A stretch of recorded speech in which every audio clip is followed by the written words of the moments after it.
Ces 5 derniers mois, j'ai été occupé à créer ma marque d'accessoires de bureau que j'ai lancée et qui a fait 0 € de vente. Dans cette vidéo, je vous raconte tout.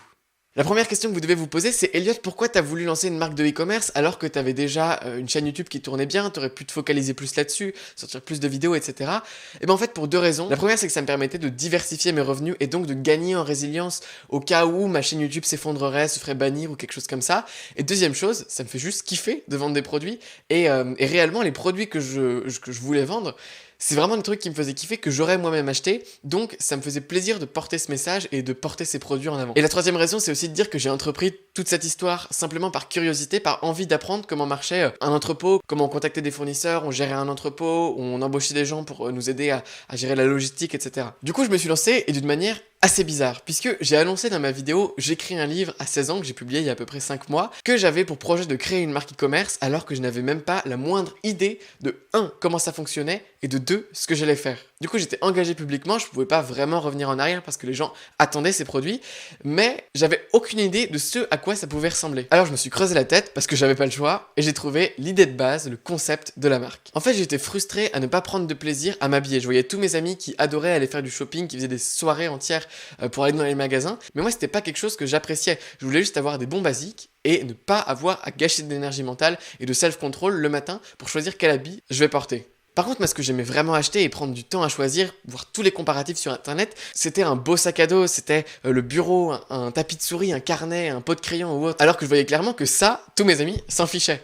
Du coup, j'étais vraiment frustré de pas aimer faire du shopping et de pas aimer aller avec eux faire les magasins, de pas comprendre pourquoi ils aimaient ça. Et à la fois, moi aussi, j'aimais beaucoup faire du shopping, mais sur des objets qui me plaisaient plus que des vêtements. Du coup, je me suis dit, pourquoi pas appliquer tous les codes de la mode aux objets qui m'intéressent, autrement dit, les accessoires de bureau. Donc le concept de la marque, c'est simple, c'est on fait 4 saisons par an, et pour chacune des saisons, on collabore avec un petit artiste qu'on rémunère de manière équitable, pour qu'il nous design une collection unifiée sur l'ensemble des produits. Comme ça, si vous voulez tout acheter en même temps, vous avez un super bureau avec un beau tapis de souris, qui est assorti avec votre pot à crayon, avec votre carnet, avec votre sac à dos, etc. Et cet artiste, on le rémunère de manière équitable pour 1, lui permettre de le propulser en avant en visibilité, et 2, pour qu'il puisse commencer à se mettre à fond sur sa carrière. Donc ça, c'est le concept de la marque. J'ai eu cette idée en marchant dehors, et j'étais énergisé toute une semaine, j'ai recherché plein de trucs sur le sujet, j'ai brainstormé, mais au fur et à mesure de mes recherches, je me suis rendu compte que c'est peut-être pas très prudent de collaborer d'un coup et puis risquer de décevoir un artiste qui au final n'aurait pas de vente sur une collection, mais qu'il fallait que je commence plus doucement avec une collection permanente. En fait, il me fallait ce qu'on appelle un quick win pour que je puisse valider mon idée. Pouvoir vendre un premier produit, tirer des premiers bénéfices pour voir que mon idée, il y a un marché et que ça va marcher. Du coup, je commence avec un produit simple, sobre, facile à expédier, pas trop compliqué à personnaliser, et qui est complètement en alignement avec ce que je dis sur cette chaîne YouTube et toute ma communauté, un carnet. Et c'est vraiment là que les choses se compliquent, puisque je me rends compte que j'ai pas du tout les compétences nécessaires pour monter une marque e-commerce, et qu'il faut absolument que je me forme sur les sujets, parce que sinon j'y arriverai pas. Je sais même pas comment marche une marque classique en e-commerce, pourtant j'ai annoncé que j'étais en train d'en construire une sur YouTube. Il y avait déjà une petite incohérence, et à ce moment-là j'ai failli me dire, ok, là je perds clairement mon temps, il faut que je me ressente sur YouTube. Cependant, j'arrive quand même à me reprendre et à dégager un petit peu de temps chaque semaine pour lire tous les articles qui existent sur internet au sujet de la logistique, au sujet de comment contacter des fournisseurs, trouver les meilleurs produits, etc. Et pareil, je vais voir les meilleurs livres sur le sujet. D'ailleurs, maintenant, je sais comment on monte un entrepôt, j'en ai pas. Mais j'arrive au fur et à mesure à créer un sorte de plan d'action que je vais vous détailler maintenant. 1. Trouver le produit. Donc là, c'était déjà fait, j'avais le carnet. 2. Trouver l'identité de marque, l'histoire, le why, etc. Je pense qu'aujourd'hui, et surtout sur un carnet, on vend plus sur les fonctions du carnet, parce qu'on peut l'acheter à 3 € chez Carrefour, mais on vend sur tout ce qu'il y a autour, la perspective, l'histoire, l'engagement de la marque, ses valeurs. Est-ce qu'on va pouvoir s'identifier avec elle? Est-ce qu'elle va nous toucher? Est-ce qu'elle va nous raconter une bonne histoire? Est-ce qu'elle va avoir un bon marketing? C'est toutes ces choses-là qui va faire qu'on va vouloir acheter un produit. Donc c'est pour ça que je le mets vraiment en deuxième étape, avant même d'avoir le produit, hein. Vraiment juste, pourquoi la marque? Pourquoi tu l'as lancé? C'est quoi l'histoire? C'est quoi tes engagements, tes valeurs, etc. Parce qu'en plus, toute cette histoire, toutes ces valeurs, elles vont se retranscrire forcément dans chacun de tes produits.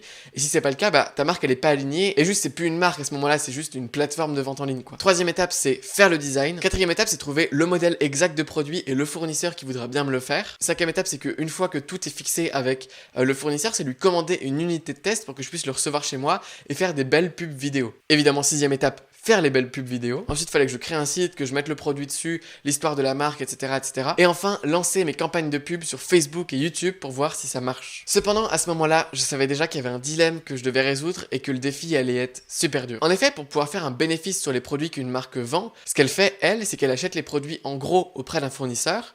Souvent, c'est entre 500 et 10 000 exemplaires. Elle les stocke dans son entrepôt et elle les renvoie. Mais du coup, quand tu commandes en 10 000 exemplaires auprès d'un fournisseur, t'as un tarif de gros parce que lui, il lance une production à la chaîne et ça te coûte à peu près, en tout cas pour mon cas, c'était à peu près 4 € par carnet. Ça paraît quasiment rien, mais en fait, c'est quasiment le prix le plus cher que je pouvais trouver pour les carnets parce que j'avais choisi le modèle le plus haut de gamme. Mais du coup, passer par ce système d'achat en gros, ça impose deux choses. Soit on commande 500 exemplaires chez soi et on les expédie au fur et à mesure que les commandes arrivent, mais on risque de se retrouver avec tout le stock sur les bras si on n'arrive pas à vendre. Et deuxième option, on lance des précommandes jusqu'à attendre au moins 500 commandes pour pouvoir passer la commande gros auprès du fournisseur et ensuite expédier à ses clients. C'est évidemment la deuxième option que j'ai choisie parce que j'avais pas les moyens de payer 5 000 € pour recevoir mes 500 carnets chez moi et en plus j'avais vraiment pas envie de prendre tout mon garage pour mettre des carnets. Sauf que du coup, il fallait absolument que j'arrive à 500 précommandes au minimum pour pouvoir honorer mes commandes et les envoyer aux clients. Du coup, je savais évidemment que ça allait pas être possible de faire ça uniquement avec ma chaîne YouTube et ma liste mail. J'aurais peut-être pu avoir 20, peut-être 50 commandes grâce à mon audience, mais il fallait vraiment que je complète avec des bonnes pubs que je mettrais sur Facebook et YouTube pour pouvoir en fait faire 480 commandes de plus pour arriver au chiffre des 500. Donc c'était clairement un gros pari parce que c'est pas un petit produit que je peux lancer comme ça et les commandes se font toutes seules.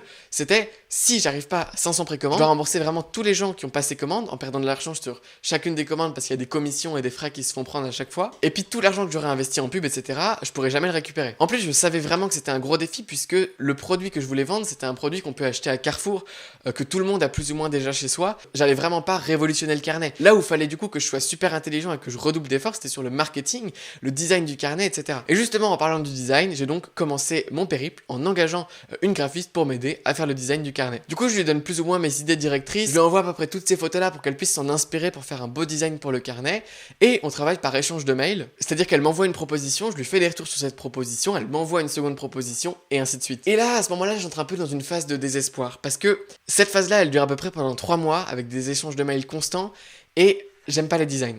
Je me dis que j'arriverai jamais à 500 précommandes avec ce type de design-là, c'est trop simpliste, sur le carnet ça va pas rendre bien, j'ai tous les doutes qui viennent dans ma tête, et je me dis en plus, là, j'ai déjà investi pas mal d'argent, mais je vais devoir en investir beaucoup plus pour pouvoir réussir à avoir mes campagnes de pub qui tournent. Donc, est-ce que ce serait pas le moment d'arrêter et de pas être soumis au biais des coûts irrécupérables qui disent que plus t'as investi d'argent et de temps dans un projet, moins t'es enclin à l'arrêter et donc au final, tu fais une énorme perte. Donc c'est le moment où on a un design quand même qui est plus ou moins définitif, qui me plaît pas nécessairement, et du coup, je vais demander aux gens autour de moi ce qu'ils en pensent, à d'autres entrepreneurs, parce que c'est un peu la cible que je vise aussi. Et je prends des retours, beaucoup sont positifs, mais certains sont négatifs, et comme il y a le biais de négativité qui vient, et qui me fait voir en fait que les avis négatifs, je bloque dessus pendant une semaine, je fais que penser à ça, je rumine, je sais pas quoi faire, je suis vraiment au fond à ce moment-là. Je me dis vraiment que ça sert à rien de continuer, ma zone de génie c'est vraiment dans la création de contenu, c'est pas dans la création de marque e-commerce, ça sert à rien que je continue quoi. Et puis au bout d'une semaine de dépression, je me dis non, c'est bon, j'ai déjà trop fait, il faut que j'aille au bout de ce projet.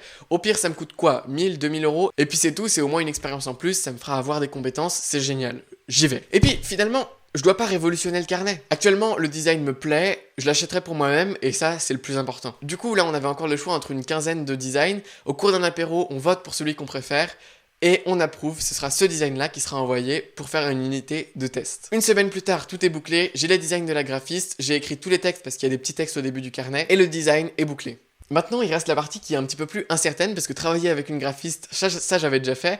En revanche, trouver un fournisseur, un entrepôt, etc., plus délicat. Du coup, je vais à la recherche d'un producteur d'abord français puis européen sur tous les sites français de mise en relation avec les professionnels, etc. Et il se trouve que je trouve pas vraiment mon compte. Soit c'est des gens qui s'adressent vraiment aux professionnels, des gens qui font des carnets pour des marques genre Carrefour qui donnent à la sortie en mode goodies, mais il n'y a pas réellement de producteurs haut de gamme où les producteurs haut de gamme me font payer au moins 10 € par carnet, ce qui m'empêche de faire de la pub parce que je serais clairement pas rentable ou je devrais le vendre à 30 € quoi, mais je vais pas le vendre mon carnet à 30 €. Du coup, je me résigne à aller voir un producteur chinois, je le trouve sur alibaba.com, et d'ailleurs ce fournisseur a été super clean et super réactif avec moi tout le long, donc j'en suis super satisfait. Et pour comprendre mieux comment marche une marque e-commerce, comment est-ce qu'on trouve des fournisseurs, on trouve un entrepôt, etc., j'en ferai une vidéo prochainement sur cette chaîne YouTube en partageant avec vous tout ce que j'ai appris de mon expérience. Donc abonnez-vous si ce n'est pas déjà fait pour ne pas la manquer. Mais comme ça, vous pourrez mieux comprendre comment marche cette étape du processus. Du coup, une fois que j'ai trouvé ce fournisseur, je lui envoie mon design et je lui commande une unité de test en lui donnant toutes les caractéristiques que je veux pour le carnet. Un carnet pointillé à l'intérieur, qui fait à peu près 250 pages, avec des couvertures en cuir vegan, et puis une impression un petit peu argentée qui fait luxueuse, etc. Je lui donne toutes les caractéristiques et c'est à lui d'imprimer. Et il me dit ok, pas de souci, ça va te coûter 150 € et tu le recevras chez toi dans 2 semaines. Je lui dis ok, pas de souci, j'achète. Je pars un petit peu en vacances à ce moment-là et puis je reviens 2 semaines plus tard. C'est assez émouvant et je tiens pour la première fois le carnet entre mes mains. Je vais le chercher. Et voilà, le voici, il est juste là, c'est le carnet Think Atomic. Vous voyez qu'il y a une surface un petit peu réfléchissante, on le voit un peu là comme ça. Et à l'arrière, il y a juste Think Atomic comme ça. Je vais vous le montrer de plus proche. Think Atomic là. Et le design juste devant. Et au début, du coup, il y a le manifeste de la pensée atomique, etc. Tout ce que je dis sur cette chaîne YouTube. C'était vraiment un produit aligné avec les valeurs, ce que je transmets sur ma chaîne YouTube et la communauté. Après, malheureusement, dans l'unité de test, je m'étais mal exprimé certainement, en tout cas on s'est mal compris, mais je voulais mettre 2 pages de sommaire au début pour pouvoir faire Zettelkasten dans le carnet, et au final, elle a mis tout le carnet avec uniquement des pages sommaires. Alors que je lui avais demandé un intérieur avec des pointillés. Heureusement, j'avais un autre carnet chez moi avec des points pointillés. Du coup, pour faire la pub, ça m'a pas posé trop de problèmes puisque c'est à la vidéo et je montre ce que je veux. Du coup, j'ai montré l'avant du carnet original et puis dès que je montrais le milieu, les pages, etc., je prenais un autre carnet que j'avais chez moi avec des points pointillés. Et là, maintenant que la partie chiante de la création du produit est déjà faite, je rentre vraiment dans ma zone de génie. Là, c'est la zone de confort, je l'ai déjà fait des centaines de fois. Je crée le site, je vais vous le montrer à l'écran pour que vous voyez à quoi il ressemble. Et 4 vidéos de vente en à peine une journée. Et honnêtement, même si ça n'a pas marché, j'en suis toujours super content et je pense que je pourrais pas faire mieux aujourd'hui dans l'état actuel de mes connaissances et de mes compétences. Du coup, j'ai créé une série de 4 vidéos que je mettrai en pub en fait sur YouTube et Facebook. La première, c'est pourquoi le carnet. Là, c'est vraiment pour donner un sens profond au produit, un why derrière. Pourquoi est-ce que le design est comme ça, ça représente quoi, pourquoi est-ce que vous devez l'avoir chez vous, etc. Ensuite, une vidéo de pourquoi la marque, pourquoi Think Atomic, c'est un peu ce que je vous ai expliqué au début avec le fait que j'aimais pas faire du shopping, etc. Et enfin, une pub type Apple qui durait à peu près 15 secondes où il y a que des plans que j'ai filmés vachement proches du carnet qui font quand même très luxueux, très haut de gamme. Je vous fais rapidement voir une des pubs, mais si vous voulez voir toutes les autres, elles sont dans la description. Et il faut savoir que la série de 4 pubs mis sur les réseaux sociaux, etc., je l'avais déjà fait pour d'autres personnes et pour d'autres produits à moi, et je savais que ça marchait très bien généralement. Bon, alors je vous laisse avec ma pub préférée, et si vous voulez voir toutes les autres pubs, je mettrai les liens dans la description. J'étais frustré par la sobriété de mes carnets. J'avais l'impression que la créativité n'était pas encouragée dans ces derniers. Je ne comprenais pas pourquoi il n'existait pas de beaux carnets. Ça fait donc plus de 6 mois que je me suis lancé le défi d'apporter les codes du design et de la mode à l'objet du carnet, et je suis super heureux de vous présenter aujourd'hui le premier carnet Think Atomic. Il représente la créativité, la manière dont les idées se forment. Quand une idée apparaît, une autre émerge et une autre nous vient instantanément. Comme les neurones dans votre cerveau qui sont densément connectés, votre pensée est atomique. Et nous sommes là pour favoriser cette atomicité, cette émergence de nouvelles idées en créant de beaux objets pour vous inspirer. On a réfléchi à chacune des caractéristiques du carnet pour vous proposer un carnet solide, qui est fait avec de beaux matériaux, aussi bien sur l'extérieur que sur l'intérieur, en vous proposant des belles pages pointillées. On a également voulu qu'il soit durable dans le temps, c'est pourquoi on a choisi une impression haut de gamme pour la couverture. En bref, on a créé le carnet parfait, qui est chargé de sens, qui inspire et qui stimule la créativité. Et pour vous proposer toute cette qualité à des prix aussi bas, on a été obligé de passer par des précommandes. Comme ça, pas de stock inutile, pas de gros moyens logistiques. À la fin des précommandes, on emballe tout à la main et on expédie ça directement chez vous. Pour en savoir plus sur notre histoire, nos engagements ou le carnet, rendez-vous sur Think Atomic ou cliquez sur le lien qui accompagne cette vidéo. Merci pour votre attention et je vous souhaite une excellente journée.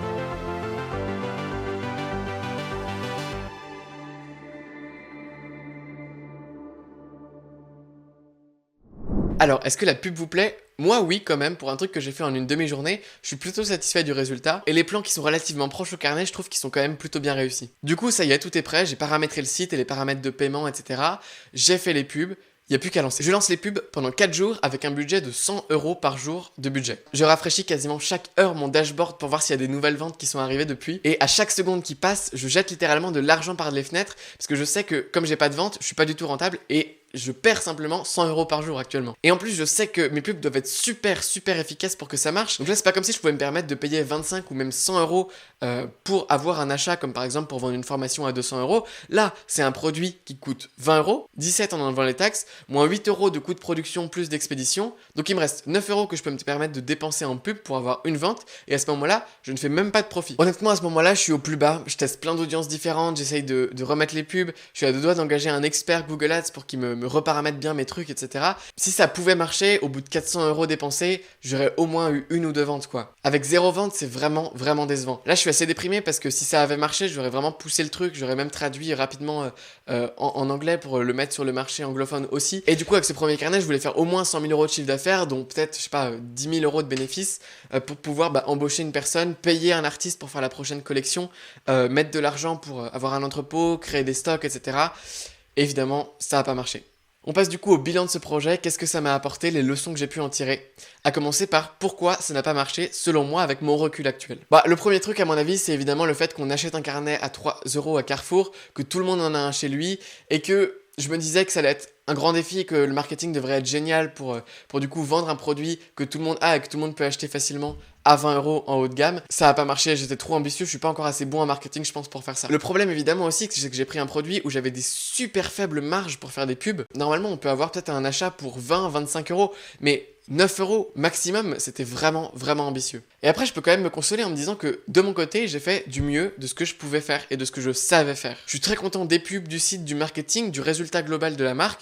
Franchement, je comprends pourquoi ça n'a pas marché, mais honnêtement, ma partie, j'en suis super satisfait et je pourrais clairement la mettre dans un CV sans aucun souci. Donc voilà, j'ai perdu plus de 2000 € sur ce projet, mais en réalité, j'ai gagné tellement plus, j'ai appris comment trouver et communiquer avec un fournisseur. J'ai essayé de faire des pubs sur des produits e-commerce et peut-être que ça va me faire redescendre un peu sur la facilité que c'est de vendre un produit en ligne. J'ai appris tout ce qui concerne la logistique, j'ai lu beaucoup sur Amazon aussi pour savoir comment est-ce qu'ils s'organisaient de manière super efficace pour expédier les commandes rapidement parce que je voulais créer un entrepôt pour moi et même le louer à d'autres marques de e-commerce pour que je puisse expédier des produits, leurs produits depuis mon entrepôt. Bref, c'était vraiment pas riche en argent, mais c'était très riche en connaissances et en expérience. Voilà, c'est tout pour cette vidéo, j'espère qu'elle vous aura plu. N'oubliez pas de vous abonner pour ne pas manquer la vidéo comment créer une marque e-commerce où je vous donnerai en fait toutes les recherches que j'ai fait de manière condensée et synthétique dans la vidéo. Et si vous voulez rester un petit peu plus longtemps avec moi sur YouTube, je vous invite à regarder cette vidéo là qui vous explique pourquoi je lis 100 livres par an et cette vidéo là qui est choisie spécialement pour vous par YouTube. Quant à moi, je vous souhaite une excellente journée. Salut!